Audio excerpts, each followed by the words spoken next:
Hi, I'm Brad. A little more than a year ago, I got to do a lot of new things I never done before. Create content for a video game. Half Life Alyx was a great game. And when the opportunity came to actually make maps or modding for it, I sort of experimented until the point where I realized, wow, I really love doing this. I'm going to make some maps. And I did. The first map I actually finished making and released was called Crash Course. And I actually finished it before the actual official Half-Life Alyx modding tools and workshop came out. It was incredibly popular, and I'm very happy to say that, obviously. I had some journalist websites even do some stories on it, and today, now that it's on Steam Workshop for Half-Life Alyx, it's in the top 3 of most subscribed ever. Later, I would go on to make 2 more maps, but for today, we're going to talk about Crash Course. I figured now it's been more than a year since I actually touched or made the map. I thought I would go back from a perspective of as a creator to kind of show people what I was thinking when I was making the map. So if you're interested in making maps for other games or Source 2 in general, you might be interested in this.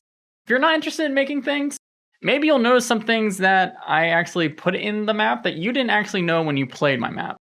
If you didn't play my map, don't watch this video and click the link to go play it now, because if it runs well on your system, I'm really proud of it.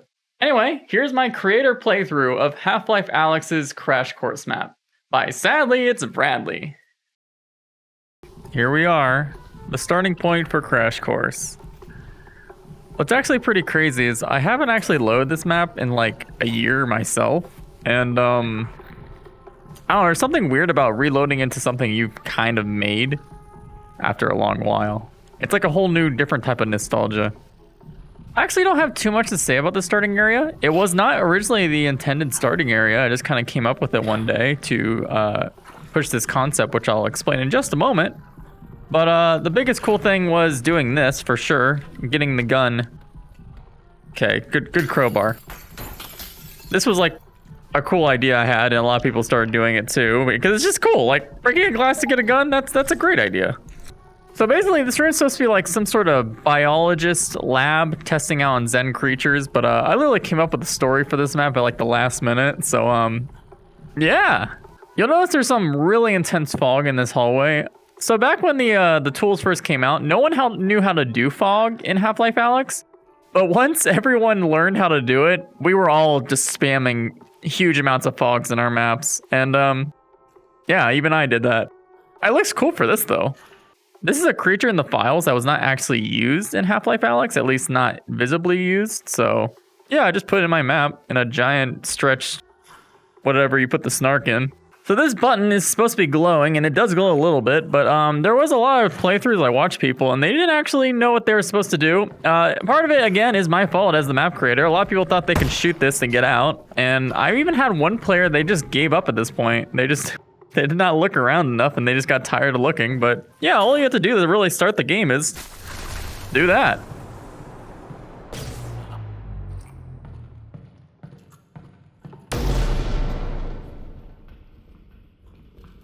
Those are real NPCs. I have them walk into a certain direction, and then they just despawn after a while.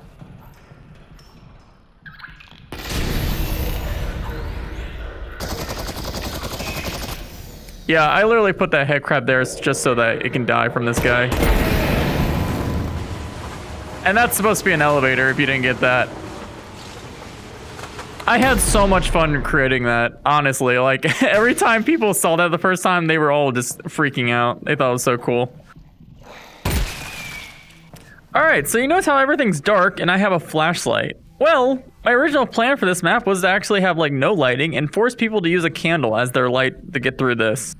People hated that, and that makes me sad because I freaking loved it. But yeah, I just decided to give the player the flashlight. So right away, this was like one of the just coolest scenes to force a player to go into a deep, dark space. And of course, there's gonna be a head crab here because you can't have a vent without head crabs.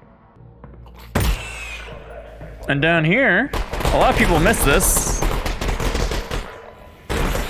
Like a little bonus fight scene for players that actually explored. There was actually one point where the Combine were actually able to notice you if they survived this encounter, and they would shoot up at you at the event, but I had one too many players die from that way, so I didn't want to deal with it.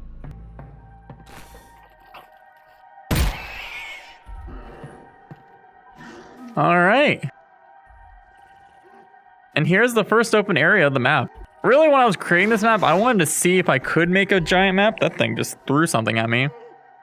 And obviously I could. However, there's an elephant in the room. The performance on this map from this point on is very weird for some people. And it's not because the Source 2 engine cannot handle large maps. It's because when I was making this map, I knew nothing about how to optimize maps for the game. And when I was trying to fix all the issues and upload it to the workshop, I was trying to do some small fixes. Like here, do you notice there's literally nothing here anymore? Well, it's because I have a little thing going on that's culling this section of the map once you get to this point. Which is not ideal. But at the same time, when I finally learned how to make optimizations for Source 2, this map was already done. And to make it actually optimize, I would have basically had to make the whole map from scratch. So yeah, I wasn't gonna do that. So I was talking about how I made this whole small area here. It wasn't the intended start. Well, I realized if I start players in a giant area, it's not as overwhelming or interesting as starting players in this small cramped up space and then letting them open up to this giant world. I actually took inspiration from this idea watching some documentaries about Halo 1's development. And the whole reason they let you start in the Pillar of Autumn was back then it was very common for you to be in like these closed spaces for FPS games, and then they would set you on the second level, which was throwing you into the Halo itself, and it was a giant open space. And they said a ton of players gave a lot of positive feedback about that. So I kind of took that idea, and it's the whole reason that that whole beginning section exists. Unfortunately, since there's only zombies, this area is kind of just a slow walk to the next section. Despite that, people still enjoyed it. They still loved having this giant area. A lot of people miss this, which makes me sad. But again, this is probably my fault. Here we have a ramp going up above the tunnel. And just some turrets shooting the zombies. Funny thing is about these turrets in Half Life Alyx, they actually don't do damage to anything except antlions. They're hard-coded not to do damage to anything except antlions. So, yeah, even though the zombies are kind of freaking out and losing all their flesh, they will eventually reach the turrets no matter what and get knocked over. Yeah, see?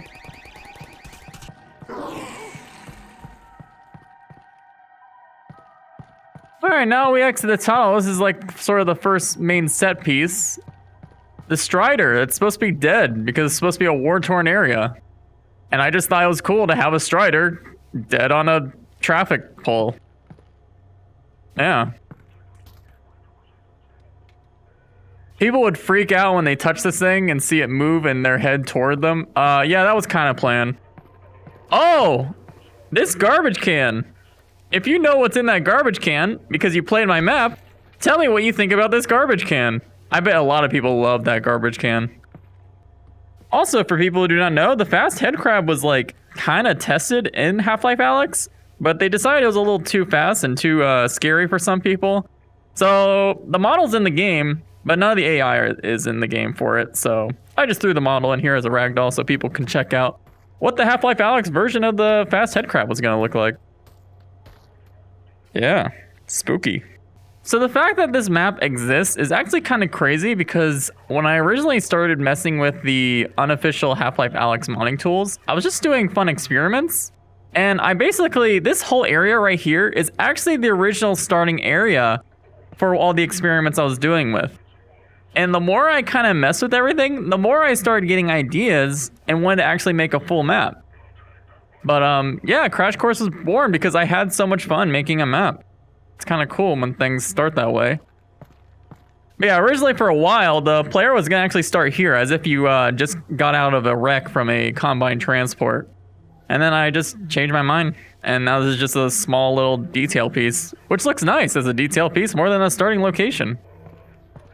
So this area I'm very proud of. I think when I look at a lot of the screenshots in video footage, this area just looks nice. It looks like a real plaza would look like in some sort of European city. I took a lot of images from Google Images and tried to recreate a lot of them into this one big ball of architecture. Yeah, we'll leave it at that. This is just a bonus area that players could go to for fun.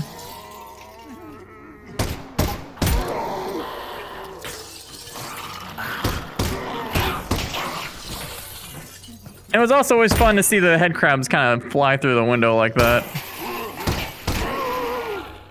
As far as the actual area goes, there's actually not really much reason to go here unless you just wanted to explore. I think the proposition of allowing areas to be explorable but have no purpose was like kind of a fun idea, akin to a lot of open world games. But you would also get like a free health slug if you really actually explored this area fully. Fun fact, one of these bottles is explosive. I don't remember which one. Is it this one? No. It was that one. People also wondered why these boards you can't pull off. Well, the main reason was, when I originally made this map, I didn't actually know how to do the boards. No one did. Eventually, when the official tools came out and people learned how to do it, I just allowed you to be able to take out the boards, but yeah, I didn't change the door. So I just put this sludge here to tell players, hey, that's why you can't open the door. Wow, a shotgun shell. That must mean a shotgun's nearby. Yeah, so this is honestly not a good level design choice that I made here. But the shotgun is actually down here. Most players actually did find the shotgun, surprisingly, because again, this is just a terrible hidden area and you should not put a main weapon behind here. But I did. So this head crab is only here to make the player confident that they can just kill this thing without any trouble. But as soon as they kill that one, I actually spawn a poison head crab behind them. And it freaked a lot of people out. I'm an evil person. So again, the actual map continues that way, but this is like an open world thing where I built actual more areas to kind of look around. Let's talk about resin for a minute. I hate resin. This is the only map I ever made that had resin in it. Over time, I started seeing resin as just a padding tool to make people like explore more and look things around, which is good, but I got freaking bored myself of looking for resin in maps, so I just stopped putting them in my own. All right, let's talk about this area now. What's cool is you can see there's like some transport things going into that building, so it gives you a kind of a hint that, hey, that might be related to where you're going. So there's actually two ways to enter this area. Originally, there was one. And let me show you the one way that you had to do to actually get into this area. Uh-oh. You'll see here, there's like an open area right here. Well, there's also a bunch of boxes you can pick up. The original idea was to have like a physics puzzle that players would grab to actually make their way up. But most players did not figure out in my playtesting, so I ended up adding this secondary route with a stupid lame, I don't even know what you call it, toner puzzle? Something like that. Which kind of makes me sad because there is literally like only one, when I actually released the map, there was only one person that took this path right here. Maybe that's why. I like that. Looking through the window and seeing a barnacle blinking through the light. I like that. A lot of players saw this thing. Yeah. But I would say about only 30% of players actually pulled this guy off and realized, hey, the map creator is a child and hid a bunch of cool stuff in the actual toilet.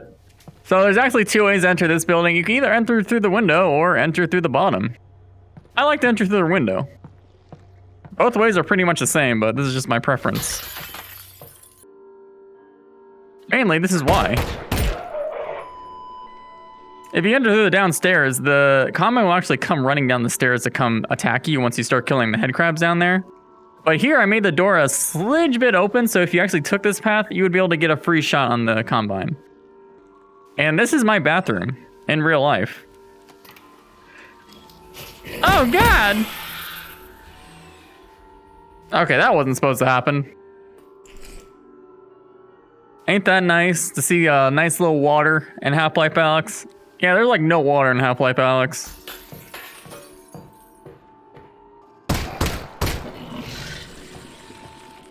Gross. I'm gonna hop down here.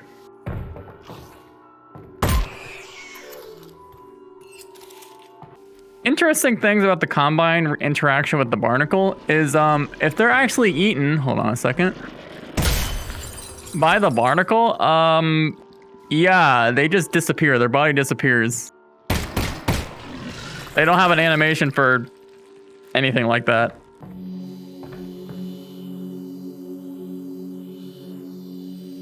So this was like a quote-unquote puzzle that I was actually pretty proud to make. I had no one unable to figure out what you're supposed to do. I had some people that took a little bit slow figuring out what they're supposed to do, but for the most part, everyone kind of figured out, hey, I need to open up this box and then do the next thing I'm about to show you.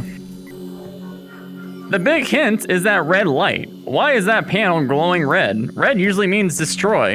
In video games, well, yeah, it does. Wow, that was easy. And the light turned off. I gave this zombie a spiky head, so players, instead of wasting their bullets, will be able to do this.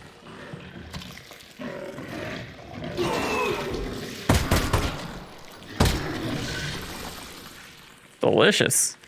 Okay.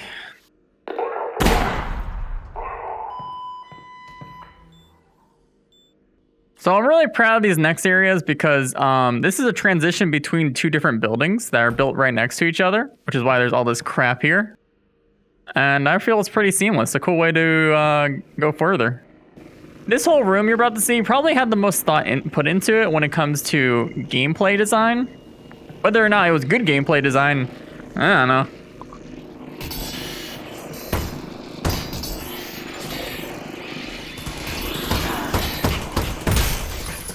So what's happening right now, as soon as the player opens the door, head crabs spawn. And it usually freaks players out because you hear the turret go off and a bunch of head crab sounds. Sometimes the turrets just don't die like that and shoot the head crabs constantly. Oh, that was a cool jump. But yeah, it was definitely a sensory overload thing, and it scared a lot of players, but a lot of players really enjoyed it. Another cool thing is a lot of players would like go up to push the turret over, but you can also do this, which is wonky, but the turns in Half Life Alyx are not programmed very well, so that's the best I could do it. Dirty. Oh, I almost forgot. There's actually something in here. A key card. I also hate key cards in Half Life Alyx because a lot of maps use them way too much. And instead of fixing the problem, I became part of the problem. I don't even hear that, but there's clearly some man hacks in there, and people freak out when they're walking up here. But the man hacks only come at you when you open this door.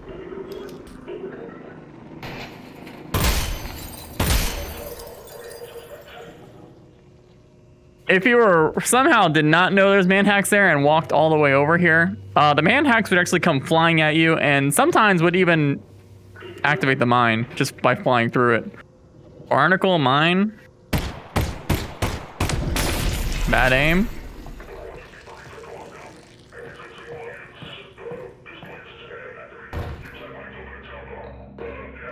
So you'll notice a lot of my map in Crash Course has a lot of going up and down, but in like weird directions, like some sort of crazy elevator. Well, that was like one of the main concepts I really wanted to push in my map was just elevation. I think like elevation and scale in VR looks really cool. If you're constantly going up and down high places, it makes the player feel really just in tune with the environment. And this whole next area you're about to see really shows that.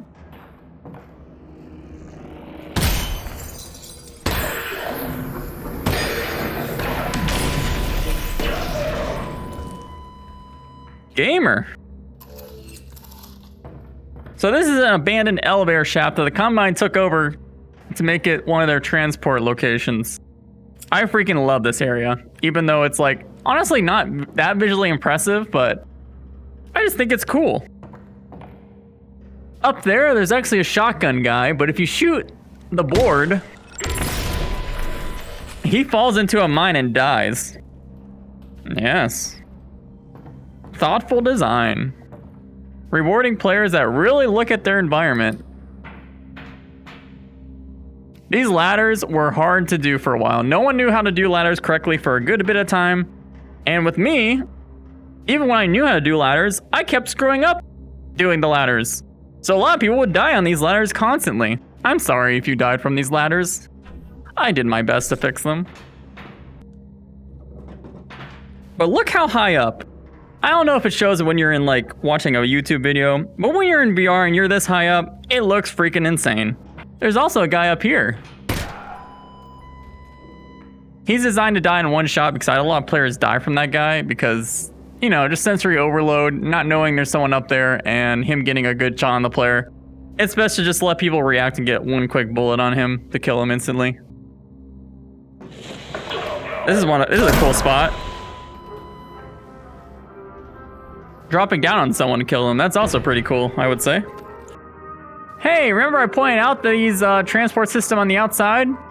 Yeah, look at that. It's all connected.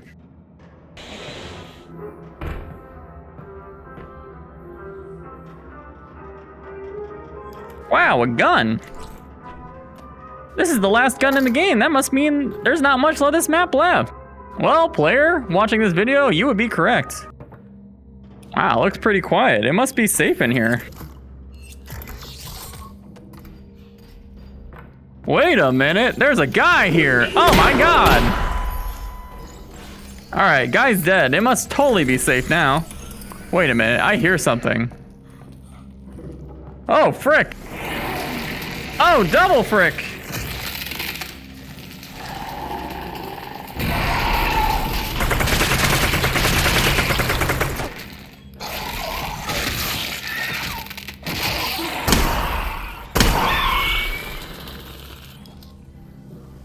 So that's the head crab runner, or electric dog.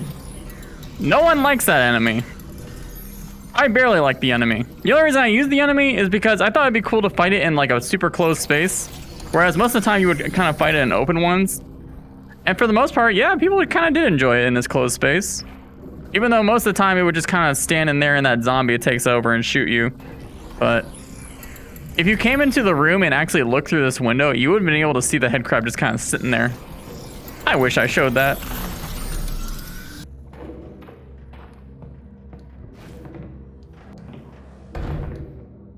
So this whole area and room is more of an armory to prepare the player for the last part of the map, which is sort of like a last standoff shootout. So you can like tickle the little thing, grab your grenades, and prepare for death. Isn't that great?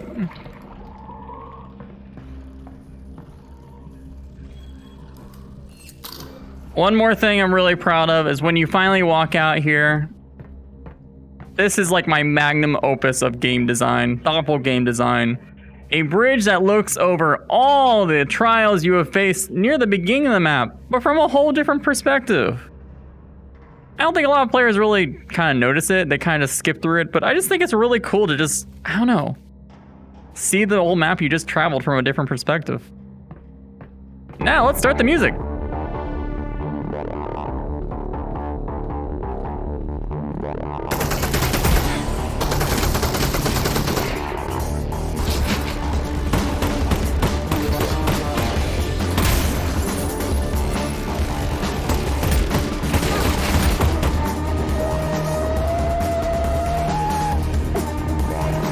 Real quick, you see that green thing? That's a 3D model of my dog, and I put one of these in every single one of the maps I made. His name is Peanut.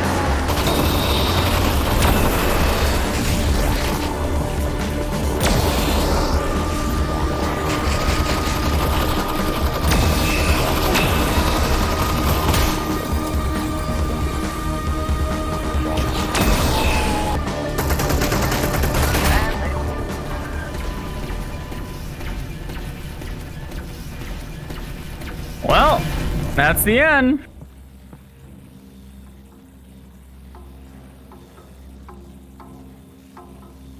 And that was Crash Course. I don't know how long this video ended up being, but I'm really glad I did it. Even if no one really cares about this playthrough or anything, I just think it's really fun as someone that made a map to really go back to it after a while and just, I don't know, talk about all the things you thought about when you're creating those areas. It's really therapeutic. And if you're interested in doing maps, I recommend you do the same. Just like, don't touch it for a year, come back to it. And yeah. That's Crash Course. It's definitely the favorite map I've ever made, but it's definitely not the best, I would think. Of course, that's all a subjective thing, and players that play a map compared to people who create their own map will always have differing ideas of what they like best. Anyway, break the glass to go to the main menu. That actually works. If you enjoyed this video, please let me know in the comments what you thought about it. If you enjoyed my map, let me know in the comments too what your favorite part about it was. Like and subscribe. And if you want me to do more videos of the 2 other maps I made, Mindbreak Part 1 and 2, especially Mindbreak Part 1, I actually don't really like that map now. So you'd probably be pretty interested to think what I think about that map. Yeah, that map was kind of a failure in my opinion. But yeah, bye!